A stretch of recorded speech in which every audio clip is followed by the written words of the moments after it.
Hello friends, slightly off-center dub because Rufus has decided that he's going to claim most of the sofa for himself for this Wednesday video. Yes, yeah, I'm talking to them and you, buddy. Talking to them right there. You see them? You don't see them? And you. For our Wednesday video, our first half of 2023, top 10 figure of the year, and really just kind of toy discussion for the first half of 2023. If you're watching this the day it airs, it is July 5th, I think. So if you are in the United States, hopefully you've had a enjoyable day or maybe several days, depending on where you work, off for 4th of July. However you celebrate that, if you celebrate that, and hopefully at least you got some time off work and enjoy time with friends and family. I know that, at least I think, that we will be having a good time there. Now, what we're going to do in this video is we're going to go through a few different topics. Rufus is out. He's not interested in the best figures of the year for 2023 so far. He dipped. So, here's what we're going to do. I'm going to talk just kind of my general thoughts about what I personally have been collecting, and what that was, Galaga? And what I've enjoyed collecting, what I haven't been collecting as much, my thoughts around that. And then also, I'm going to do a little bit of a retrospective on what my favorite figures and toy lines were of 2022 and kind of see where they are so far this year. And then we'll get into my top 10. And after the top 10, I am going to do a brief channel update for those that are interested and want to stay around to the end. It's not going to be the most comprehensive update, but it'll be a little bit of a discussion. So let's get into it. My first thought, and I'll be putting pictures and images and such of what we're discussing. I'm not going to get everything out. I know some people get all the figures out and show them in their top 10. I'm just not going to do that. Just not going to do that. I'd have to take a lot of things down, move things around. You want to come back up here now, buddy? Hey, come here. No? See his tail? I don't know. I have the wide lens on, so I don't know what you can see. But I thought I've been doing better. I haven't bought nearly as much as I previously was. And then I looked at the list of everything that I've bought this year, and I'm curious if I truly have been doing better. I have, but I've still bought a lot of figures. I looked through the list of things that I've bought. Not as many 6 scale this year. Quite a lot of imports. Not as many Super 7 as normal, and in fact very few Thundercats and Turtles. A lot of NECA, that's always the case, but especially this year because NECA has put out 2 different times, like huge amounts of Turtle figures at Target all at once. Not a lot of G.I. Joe so far, a nice amount of things from Four Horsemen, just a little bit of Dragon Ball, not a ton, and then some Animal Warriors of the Kingdom, my first Mezco purchase in several years. And very, very few domestic retail figures, which I thought was interesting. Outside of NECA, I've only bought 4 figures domestic retail this year. And I don't think I bought anything from Walmart. And those 4 figures are, I bought the Gore, the comic Gore Marvel Legend. That's my only Marvel Legend purchase this year. I bought that this year. I think it came out the end of last year. That's an Amazon figure. I bought the Mattel Masterverse Too Bad. That was from Target, and that is the only Masterverse figure I picked up this year. Even though I've been tempted a few times, I have not picked up another Masterverse figure. And then the 2 Jada Toys Street Fighter figures, Ryu and Fei Long, who are great figures. They're great figures. And those are both, actually, they're available at Target, but I got, the Fei Long came from Target. Ricky got it for me. The Ryu I bought at a comic store. So, kind of interesting that I'm back completely off. Now, last year was a little bit skewed because I was doing the B-Dub Fit and I was in Targets and Walmarts hunting twice a week. So I ended up buying a lot of stuff from Targets and Walmarts. I'm much happier not giving all that money to Targets and Walmarts. That ended up in a storage unit. Now, I gave a lot away, and I know that was helpful to a lot of people. But then a lot of it just ended up in the storage unit getting sold for less than what I paid for it. For me, 6 scale has been disappointing. I don't collect a lot of 6 scale. I collect the 3-0 Stranger Things line, which has been all right. I collect 3-0 Walking Dead. We've only had one of those. The 3-0 G.I. Joe line is really nice, But in fact, I canceled my Firefly pre-order, even though the figure looks great. Because a lot of those figures are getting discounted too a few months later. Plus, do I really need to collect all things? And how many times have I said that over the last decade of my life? 3-0 Game of Thrones, only one figure has come out from that. And a few Asmus figures. The Gandalf the White is tremendous with the horse with Shadowfax. That's a tremendous action figure. But Shadowfax is really a statue. It looks great. But no 6 scale will make the list. It's not. I just haven't been super thrilled with any of that stuff so far. Let's see, what are my other talking points? For imports, typically I'm the biggest fan of Dragon Ball SH Figuarts, but other properties from import lines have been getting more attention for me, and I've liked more. I think the Dragon Ball line has been a little bit disappointing so far this year. They've been steady with their releases, but there's been several kind of reissues, repaints, or just complete re-releases, or things that aren't super exciting.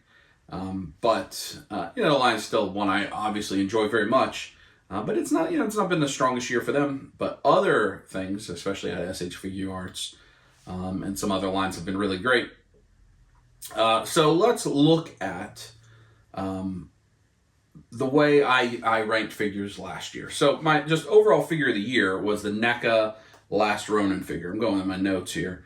The NECA Last Ronin figure I know was my #1 figure of the year, broadly overall. But last year I also did several different top 5s. Let's kind of have the top 5 videos started. So I went through like my different Super 7 figures, my favorite Figuarts, my favorite NECA, my favorite G.I. Joe, and then others. Was the way I categorized it last year. I also did a favorite peg warmers, or the top 5 peg warmers.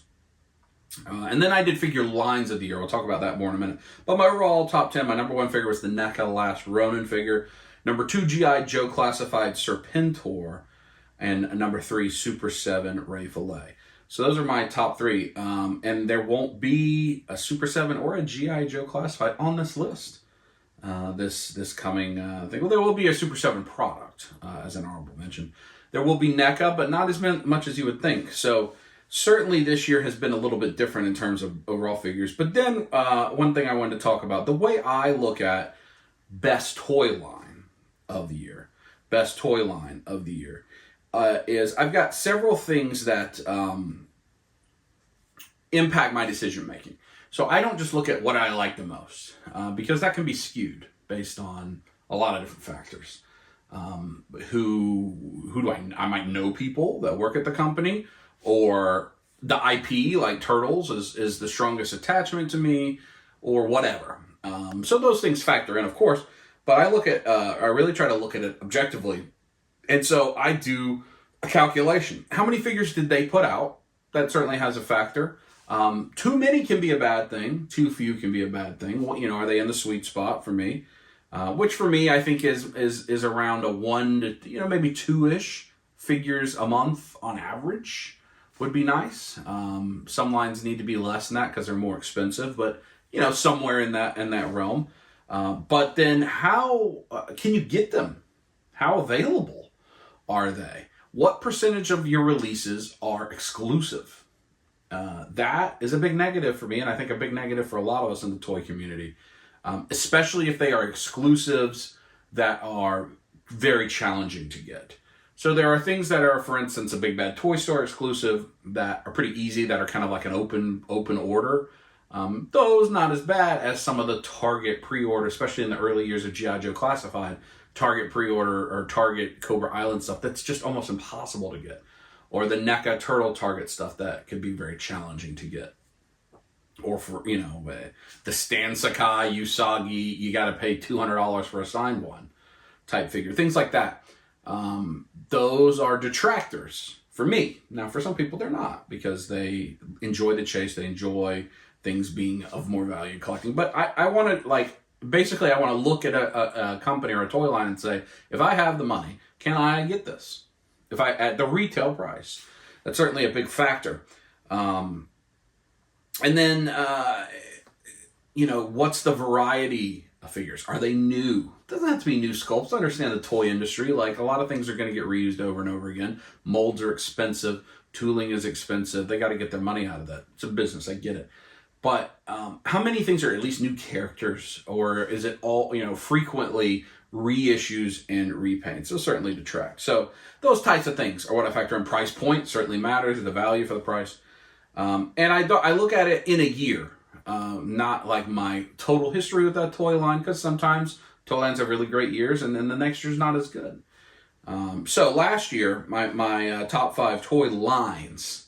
So I don't say Hasbro. I say G.I. Joe Classified or Marvel Legends.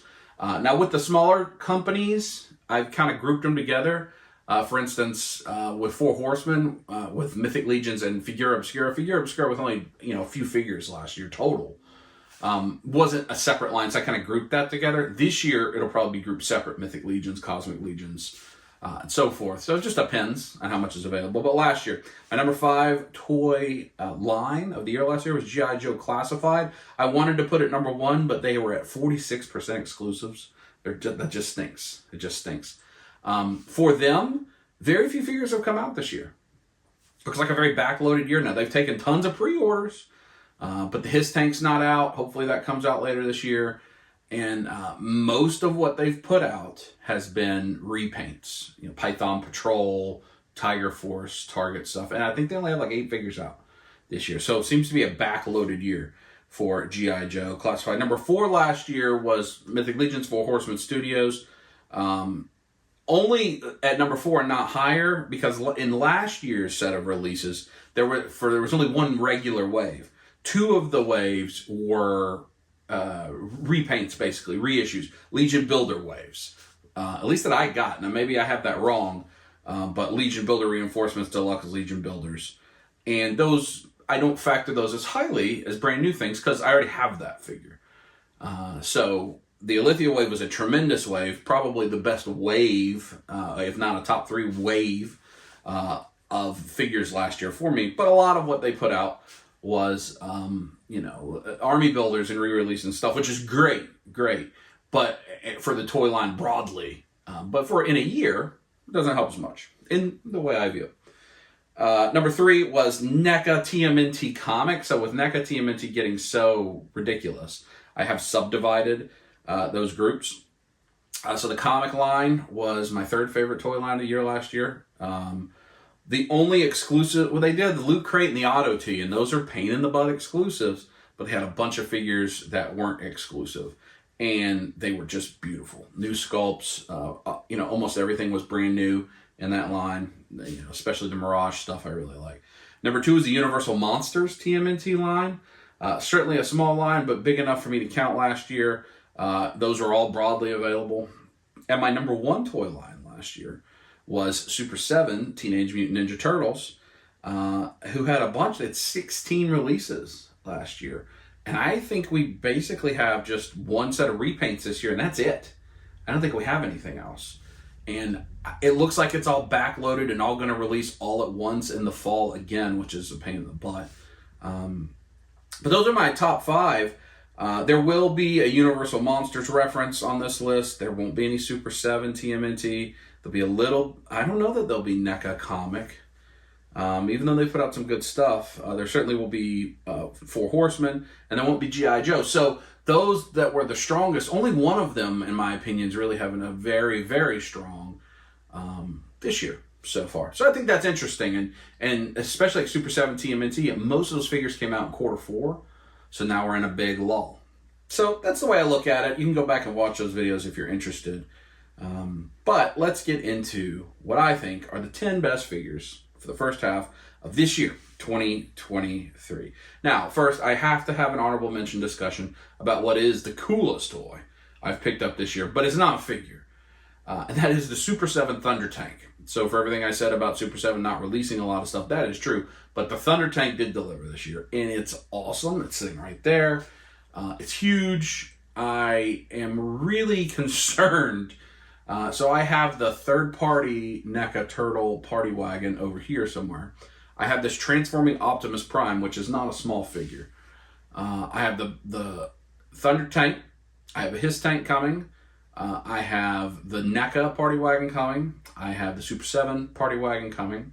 Super 7 is teasing potentially a Cat's Lair playset, but surely not. I have the Snake Mountain right there that Natalie got me a couple of years ago. Surely it's not going to be ultimate scale Cat's Lair. I can't. That thing would be 5 feet tall. I can't imagine how big that would. And if they made it where this Thunder Tank that I'm looking at could park in the paw, come on, and I would want it. But I think I'd have to draw the line. That's just too much.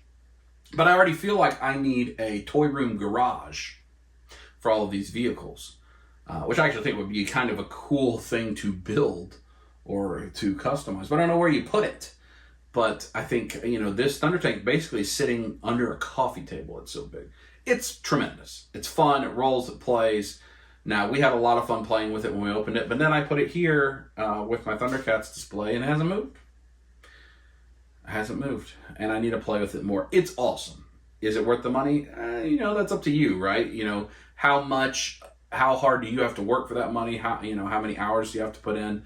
How much is that money worth to you? I think it's really, really cool. I was not at all let down by it. I love it. It makes me excited for the Party Wagon that should be here later this year, I think. But what am I going to do with all these big things? There's the G.I. Joe helicopter coming out. The Valaverse is showing off a vehicle of some sort. What are we going to do? But the Thunder Tank is awesome. It's not for everybody. I think it's only for very few people. You have to have a lot of room to display your toys. Certainly I'm blessed to have that. But it's really cool. This is not a figure, so it's not on the list. So now let's get into the top 10 proper. Number 10, probably a company not many of you have heard of, but it is from BuzzMod, and it is Tengen Uzui from Demon Slayer. Now this figure looks really good. I was actually quite surprised. Typically I buy Kaya the BuzzMod Demon Slayer stuff. We actually buy the Figma Demon Slayer stuff too. We have a lot of Figma anime figures that have not been opened, that for the day comes where she decides she wants to do some more toy photography like she was doing for a while, she'll have those and she can use those, and we don't have to disrupt these displays that are pretty tenuously put together at this point, and can have those to use with all the other Figma stuff. But then the other brands, Figuarts, Amazing Yamaguchi, BuzzMod, is what we put on display. And this is from BuzzMod. Now, I had never heard of that line. I'm not sure that they make anything else except for Demon Slayer stuff. They are incredibly expensive, so that hurts it. But this figure looks awesome. If you've seen Demon Slayer, I liked Uzui. He was probably my favorite character so far.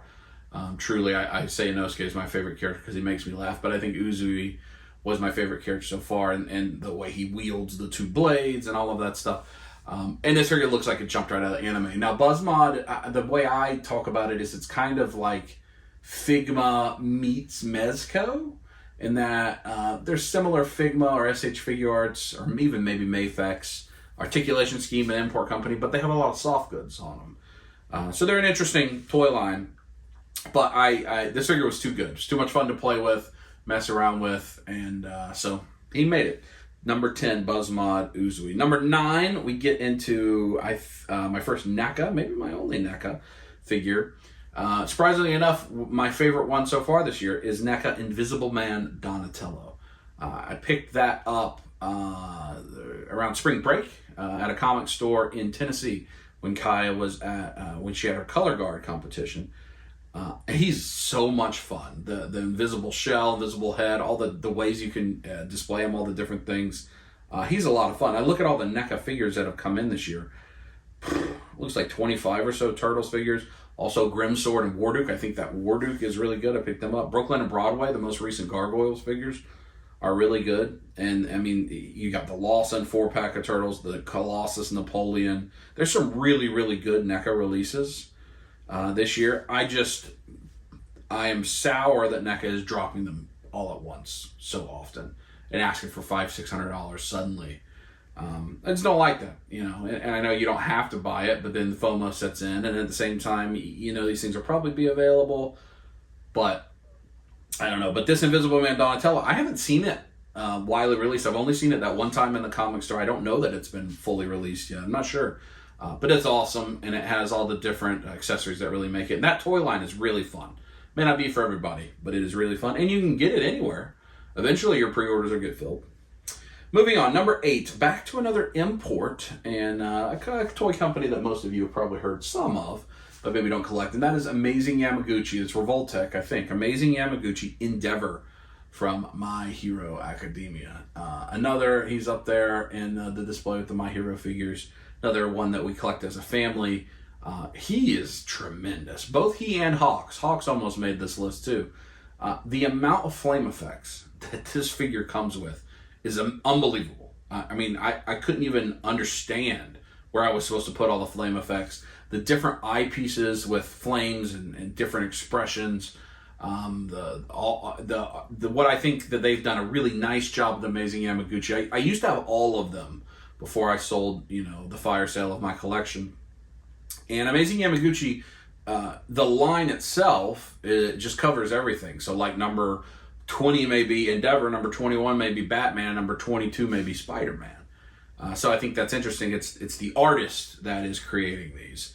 And early on, because they use the revolver, the Revoltech joints that give it ridiculous articulation. They're the most articulated figures there are. I don't think they're the smoothest or best looking articulated figures, but they're the best. You can make them do anything. But they've done such a better job of hiding the joints. The big figures especially used to be just so... You just see the ball joints everywhere, the revolver joints. And this one you can't. You can have him in museum pose, he looks great. You can have him in dynamic poses, he looks great. We loved this season, the most recent season, season 6 of My Hero Academia. And I'm very happy to have him on the list. He's a really, really fun figure. Moving on, number 7. First time this has been on a list in a while, but it is a Mezco figure. The first Mezco figure I have bought since 2020, I believe. Not because I didn't admire them, didn't love them. It took all the willpower I had not to pre-order that Mezco mech suit that they just have up for San Diego Comic-Con. But this is Mezco Destro. The way I ended up with this is I was a completist of Mezco for many years, and I had a ton of points in my Mezco store account, rewards points. And so I just cashed them in on a couple things. They had Destro up, they had Roadblock up, and I cashed them in on those. So I didn't pay for this. I got it with Mezco point. Now I paid for it for many years with Mezco, but I got it for free. And he's awesome. And I'm torn about what to do, especially with G.I. Joe. So Super 7 G.I. Joe have come. I like those figures a lot. They're not going to be on this list, but I like those figures a lot. And then there's this Mezco G.I. Joe line that looks like it's going to be the best G.I. Joe, 1/12 ever. Not that there's a ton of 1/12 G.I. Joe, but they just look tremendous. And then I have Classified, which I have all of, both in box and out of box. And there's going to be the Hiss tank and all of this. And the G.I. Joe Classified is taking over shelf space that I really would like to dedicate to Cosmic Legions, because I have them in this kind of space wall diorama.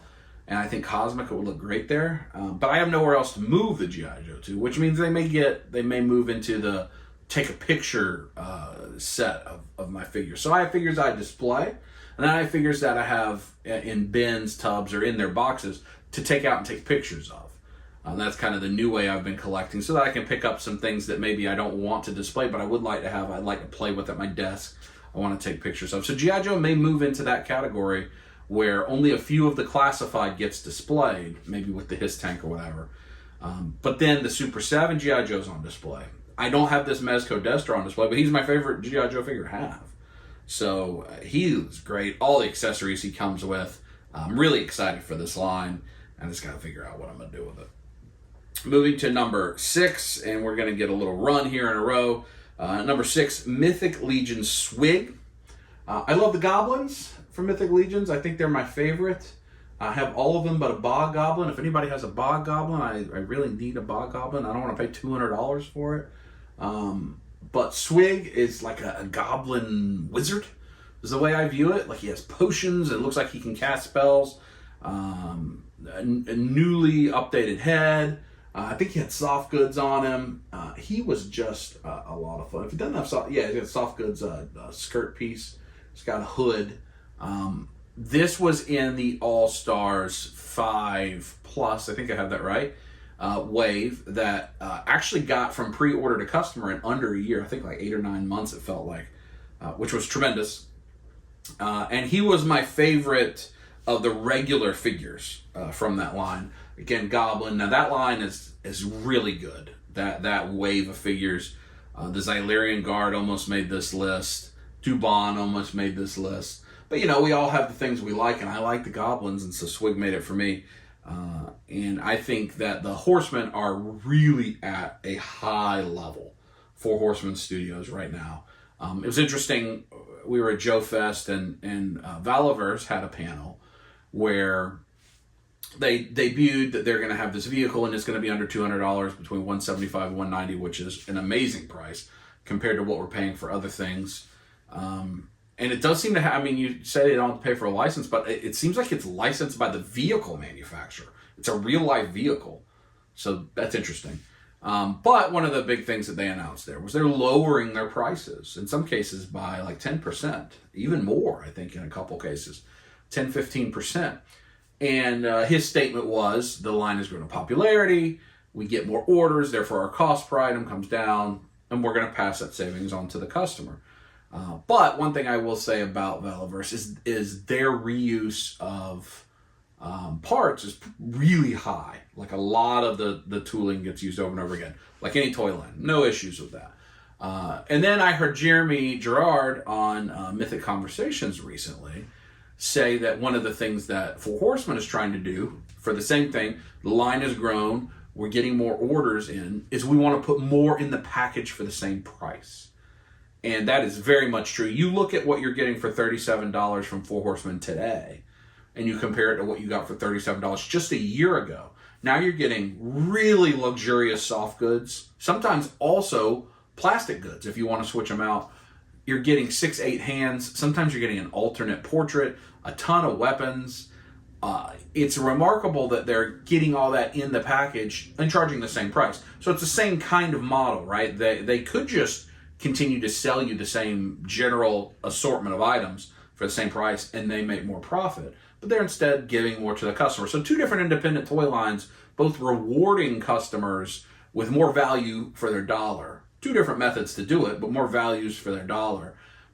As opposed to some of the other corporate-owned and really publicly owned toy companies that just the profit margin percentage has to stay the same, the dollars has to increase, we got to raise prices. So I thought that was interesting. But Swig, with the soft goods, this line really is where you first start to see some of the soft goods, and you'll see more as we continue. We move to number 5. We stay with Mythic Legions. That is the Mythic Legions Motu Tribute, also from that same All-Stars 5 Plus, Xenothon. Now, the Motu Tributes are what got me into Mythic Legions years ago. The He-Man, Skeletor, Adamon, and Keltus, 6-7 years ago, whenever that was, that those came out 5 years ago. And I have all of them. I have every single one of them, plus a bunch of custom Motu Tributes from like my buddy Nick Dubes, from Eric Miller. So I love those. They're my favorite things in terms of that's the best way I display my Motu fandom. I have a lot of Masterverse and Motu Classics on my Snake Mountain behind the camera, but I thought about taking those down, getting rid of those, and putting my Motu Tributes on Snake Mountain. I'd be concerned that they may fall, and I don't want them to get damaged because I have the Snake Mountain overlooking a stairwell.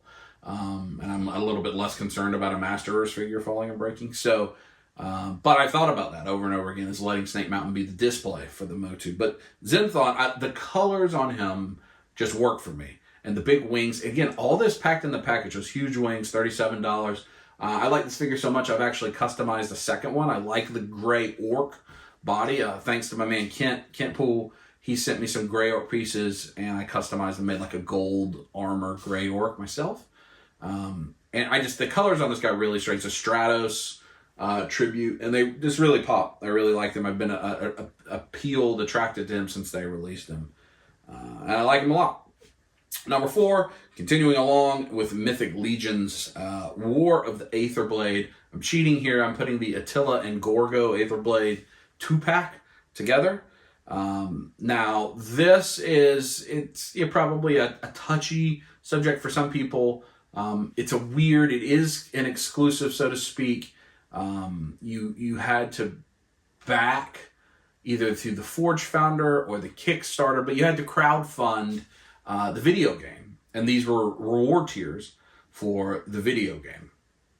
And thus they are pretty hard to get in the aftermarket. Big Bad Toy Store did have an allotment.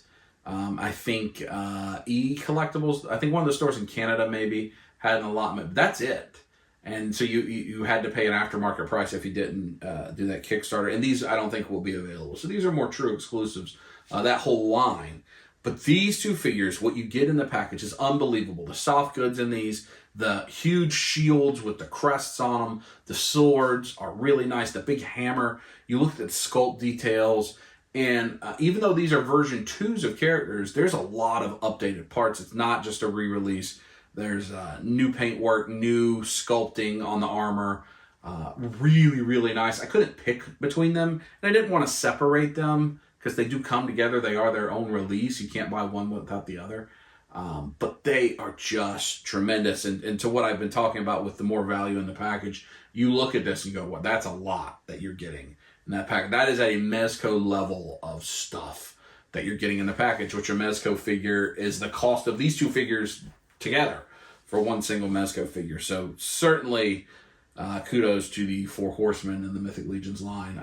That is the Four Horsemen, if I keep them together, certainly a leading contender for Toy Line of the Year, but Mythic Legions itself probably is. I don't know that we're going to get any other Mythic Legions figures this calendar year. I think it's very possible that with a Poxus wave comes out, which has been slower to arrive, they are targeting at the end of the year. If that gets out, they are probably going to win the figure line of the year. But we're going to have 2 waves of Cosmic Legions show up. Cosmic Legions 1, as we're recording this, is probably in their warehouse and shipping out to people. Cosmic Legions Wave 2, I think, is right behind it. So that's going to be 20 plus figures from that brand new toy line suddenly in the market. Plus you'll have Figura Obscura. So I may separate those 3 lines, and I may keep Four Horsemen together. We'll find out at the end of the year. It probably depends on if Poxus gets up. All right, moving on. Number 3, new entry, new purchase for me. I have never bought anything from this toy company. Actually, that's not true. I'm looking at Count Chocula and Frankenberry right then. That's from this company. And that is the Jada Toys Fei Long from Street Fighter 2. This is the best figure for $25 that there maybe has ever been. Truly. It is incredible. You think about it is at the price point of Marvel Legends, of McFarlane, of Black Series. Shoot, it's some pops are this price point. And it comes with an alternate portrait, alternate heads, and an effect piece. And it feels awesome in your hand. I have this and the Ryu, and I just picked one. They're both awesome. I think Fei Long is the better of the 2 figures. They've been on my desk ever since I got them. And I just play with them every day. I mess with them. I don't even want to put them in a display because I don't want to stop messing around with them. The articulation is incredible, what you're getting for $25. I think the portraits look great. The packaging with the box art of the video game looks great. I think if they complete the whole roster of Street Fighter 2, this is going to be, and they stay at this $25 price point. Now, certainly, like when they do some of the bigger figures like Sagat, E-Honda, maybe it's a little more. But they've already shown Chun-Li. They've shown Bison. They've shown Dalzim, who has all 4 limbs you can exchange for expandable ones, long ones that have bendy wire on them. And they've shown Ken. And there's an Evil Ryu at Comic-Con. So it's just, if you haven't messed with one of these, you need to go on. And Fei Long will be the one to get because he could also just fit into your generic martial arts goons, people to fight, people to beat up, Bruce Lee, whatever. I'm telling you, it's the best $25 figure sitting on a shelf today. And it feels awesome. Like just holding it, it's awesome. I think it's going to, everybody that buys it, I think it's going to be on their top lists at the end of the year. And I'd highly recommend it. All right, moving on. Number 2, my highest ranked import figure of the year is the SH Figuarts Chainsaw Man. So you'll see no SH Figuarts Dragon Ball on the list. But the SH Figuarts Chainsaw Man, I think this is the best SH Figuarts figure they've ever made. And that's saying something because they've made some awesome stuff. I look around at my room. We have all the Sailor Moon. We have nearly all the Dragon Ball stuff. But this Chainsaw Man is incredible. The way that they did the gimmick where the chainsaws are in the arm and the way they've attached that and it articulates looks great. The portrait's awesome. You could say that I wish they would have included like the regular dingy head and the Pochita. But the price point was low. I think it was $59, which is low for an import figure. And they're doing a second release that are going to have those. Of course they are, like everyone else. But the Figma that does include both versions, it's like a $120 figure, and you only get one body. So you're going to spend the same amount of money. You're going to get both versions, two bodies. But you see the pictures. It's awesome. Chainsaw Man is certainly a unique design. We love the show. Kaya loves the manga. I think that it's the best anime on TV right now. It's only been on for like 10 episodes, 11 episodes, maybe less than that, 7 episodes. There is no filler. The story just rolls right away. And the figure's a lot of fun. It's certainly small if you're trying to put it into other toy lines, Marvel Legends, Mythic Legions. But it's another one to just sit at the desk and play with. Highly recommend it. Number 2, SH Figuarts Chainsaw Man. And now we move to the number 1 figure of the year from me. And I've only had this for about a week, so it could be recency bias. I don't think so. I think this is the very best product that Four Horsemen has ever made. And that is the Figura Obscura Sun Wukong, the Monkey King. He is unbelievable. Now, he was a slightly more expensive figure. The Figura Obscura are, they're usually more limited run, more deluxe packaging, comes with more things. But you look at the soft goods on this figure. They are incredible. I think they're the best soft goods of any figure I've ever handled. They're elaborate. You can pose it in all different sorts of ways, but almost everything on this figure is a brand new sculpt, mold, tooling. There's a lot of money put into this figure. I think it maybe is only portions of like the under torso and like the pelvis, maybe, and everything else, arms, feet, hands, armor, heads, forearms, biceps, quads, calves. It's all new, I believe. And it's just amazing. The detail on the armor is so good. It's got a great set of accessories. It's got 4 different faceplates, 2 heads.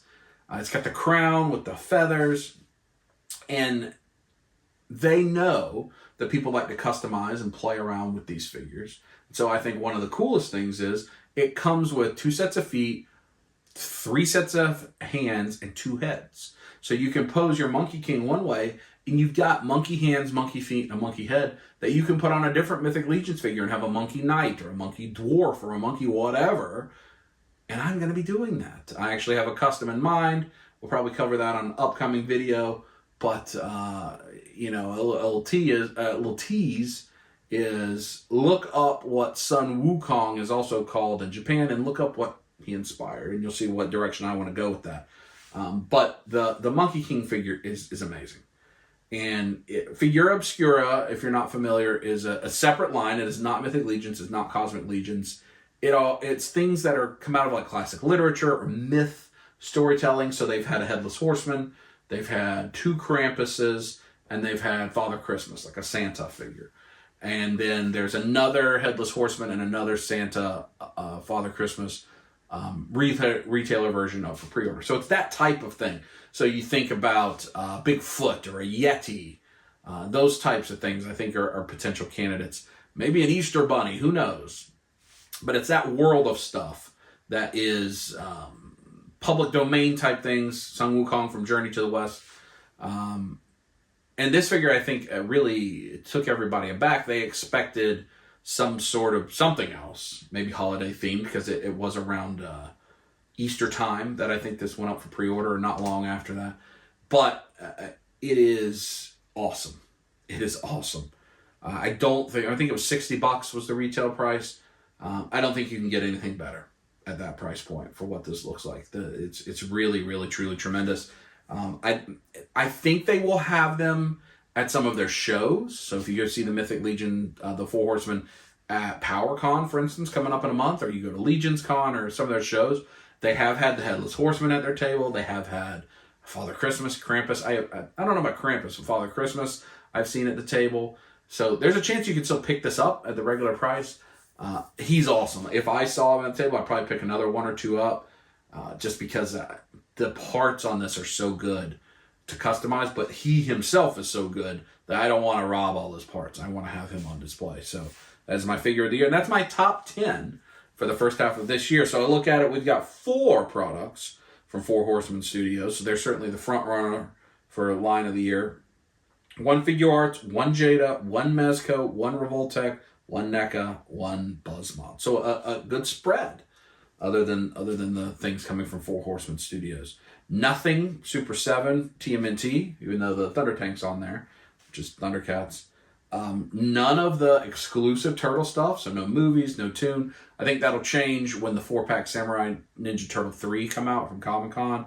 Those look really awesome. No G.I. Joe Classified yet. His tank comes out, that's going to be on the list. There's some things like the Cobra Eel, the Snow Serpent, things that they've solicited for pre-orders recently that I think look really great. They're not in hand yet. No Dragon Ball. And now they've got some really cool Comic-Con exclusives that I don't know whether they'll be accessible or not. But there'll be something Dragon Ball probably sneaks into this list. So it's an interesting list. I think it's more reflective of where we are as a family, because almost every one of those toys are a toy that we enjoy all together. So I think that's fascinating too. So now, quick channel update before we go. I know the video is pretty long. This is a Wednesday video. When we ended Beat Up Fit at the end of 2022, I said I really wanted to pull back on putting out so many videos. We'd keep Sunday Life of the Dubs going, which we'll still do Sunday's Life with the Dubs. This Sunday coming up, you'll see us open a bunch of... I open all the NECA haul of stuff. And I think I build a Gundam, maybe, in that episode. But, you know, Monday videos, I wanted to do the top 10, or the Is Collecting Bad series. Then that transition from Lot Request to Is Collecting Good. And then recent Mondays have just been kind of a hodgepodge of different questions and discussions. I don't know whether Monday will continue or not. And then Wednesday's the same thing. Sometimes it's a hunt, sometimes it's convention coverage, sometimes it's a video like this. It's been very miscellaneous, but instead of talking head, more like things that are going on. I also don't know that those will continue. I don't want to make videos just to make them. We're also busier than ever, and school's going to start back here soon, and we'll be even busier. So, you know, Monday videos especially, the videos where I'm sitting talking, if there are a lot of people that have a lot of things they'd like to see discussed, I don't mind doing that, but just coming up with topics that are just on my mind isn't not always the best use of time. Wednesday videos too could slow down, so I'm not telling you next week there won't be a Monday or Wednesday video, but there may not be. It's just possible. You know, we're actually going to be out of town, so I'm recording this ahead of time. We're going to be out of town for several days, so I don't know how much I'll be able to get recorded, but they'll be here, come and go. Just if you see that there's not one in a week, there might be one the next week. Doesn't mean they're gone forever. And that's really kind of the channel update, but also really soliciting feedback. What would you like to see me talk about? Another thing I have considered is going back to live streaming more regularly. I've been on several live streams recently. I was on Jeremy Gerard's Mythic Conversations. I was on with Curtis and Jesse on Just Shelve It, Shooting the Shelf recently. That was fun. I am on another one coming up here pretty soon. And there's several other people that have asked me to be on their shows. A lot of people ask me to be on their shows, and I just can't make it all work. I'm not going to be on a live stream every day of the week. But I've thought about going back and live streaming more often. And so I'm interested in your feedback. I know a lot of you are just say, yes, we'd love you to live stream. But like, I want it to be specific. I don't want to just sit and talk.